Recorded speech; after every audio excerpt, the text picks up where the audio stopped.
श्री कृष्ण जन्माष्टमी।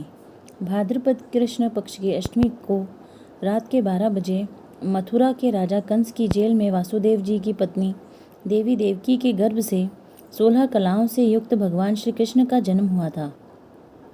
इस तिथि को रोहिणी नक्षत्र का विशेष महात्म्य है। इस दिन देश के समस्त मंदिरों का श्रृंगार किया जाता है। कृष्ण अवतार के उपलक्ष्य में झांकियाँ सजाई जाती हैं।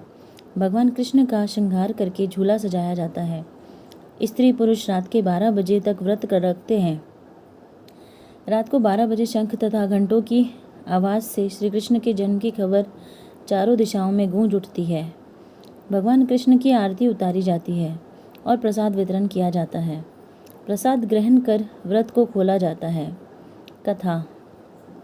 द्वापर युग में पृथ्वी पर राक्षसों के अत्याचार बढ़ने लगे।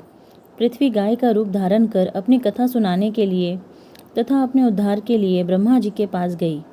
ब्रह्मा जी सब देवताओं को साथ लेकर पृथ्वी को विष्णु के पास क्षीर सागर ले गए। उस समय भगवान विष्णु अनंत शैया पर शयन कर रहे थे। स्तुति करने पर भगवान की निद्रा भंग हो गई। भगवान ने ब्रह्मा एवं सब देवताओं को देखकर उनके आने का कारण पूछा तो पृथ्वी बोली, भगवान, मैं पाप के बोझ से दबी जा रही हूँ, मेरा उद्धार कीजिए। यह सुनकर विष्णु जी बोले, मैं वज्रमंडल में वसुदेव की पत्नी देवकी के गर्भ से जन्म लूँगा। तुम सब देवतागण वज्र भूमि में जाकर यादव वंश में अपना शरीर धारण करो। इतना कहकर भगवान अंतर्ध्यान हो गए। इसके पश्चात देवता वज्रमंडल में आकर यदुकुल में नंद, यशोदा तथा गोप गोपियों के रूप में पैदा हुए। द्वापर युग के अंत में मथुरा में उग्रसेन राजा राज्य करते थे। उग्रसेन के पुत्र का नाम कंस था। कंस ने उग्रसेन को बलपूर्वक सिंहासन से उतारकर जेल में डाल दिया और स्वयं राजा बन गया। कंस की बहन देवकी का विवाह यादव कुल में वासुदेव के साथ निश्चित हो गया। जब कंस देवकी को विदा करने के लिए रथ के साथ जा रहा था तो आकाशवाणी हुई कि हे कंस, जिस देवकी को तू बड़े प्रेम से विदा कर रहा है उसका 8वां पुत्र तेरा संहार करेगा। आकाशवाणी की बात सुनकर कंस क्रोध से भरकर देवकी को मारने को तैयार हो गया। उसने सोचा, न देवकी होगी न उसका कोई पुत्र होगा। वासुदेव जी ने कंस को समझाया कि तुम्हें देवकी से तो कोई भय नहीं है, देवकी की 8वीं संतान से तुम्हें भय है, इसलिए मैं इसकी 8वीं संतान को तुम्हें सौंप दूंगा। तुम्हारे समझ में जो आए उसके साथ वैसा ही व्यवहार करना। कंस ने वासुदेव जी की बात स्वीकार कर ली और वासुदेव देवकी को कारागार में बंद कर दिया।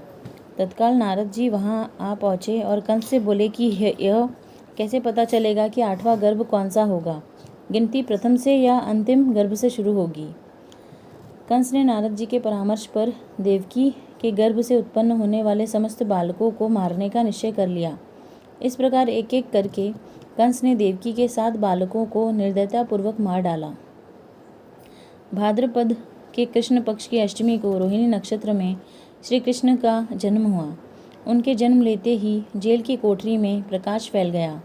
वासुदेव देवकी के सामने शंख, चक्र, गदा एवं पद्मधारी चतुर्भुज भगवान ने अपना रूप प्रकट कर कहा, अब मैं बालक का रूप धारण करता हूँ, तुम मुझे तत्काल गोकुल में नंद के यहाँ पहुँचा दो और उनकी अभी अभी जन्मी कन्या को लाकर कंस को सौंप दो। तत्काल वासुदेव जी की हथकड़ियाँ खुल गईं, दरवाजे अपने आप खुल गए, पहरेदार सो गए। वासुदेव कृष्ण को सूप में रख कर गोकुल को चल दिए। रास्ते में यमुना श्री कृष्ण के चरणों को स्पर्श करने के लिए बढ़ने लगी। भगवान ने अपने पैर लटका दिए। चरण छूने के बाद यमुना घट गई।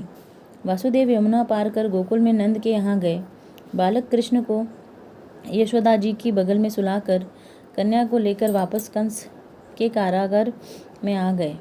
जेल के दरवाजे पूर्ववत बंद हो गए। वासुदेव जी के हाथों में हथकड़ियाँ पड़ गई। पहरेदार जाग गए। कन्या के रोने पर कंस को खबर दी गई। कंस ने कारागार में आकर कन्या को लेकर पत्थर पर पटक कर मारना चाहा, परंतु वह कंस के हाथ से छूटकर आकाश में उड़ गई और देवी का रूप धारण कर बोली, हे कंस, मुझे मारने से क्या लाभ है? तेरा शत्रु तो गोकुल में पहुंच चुका है। यह दृश्य देखकर कंस हतप्रभ और व्याकुल हो गया। कंस ने श्री कृष्ण को मारने के लिए अनेक दैत्य भेजे। श्री कृष्ण ने अपनी अलौकिक माया से सारे दैत्यों को मार डाला। बड़े होने पर कंस को मारकर उग्रसेन को राजगद्दी पर बैठाया। जय श्री कृष्ण।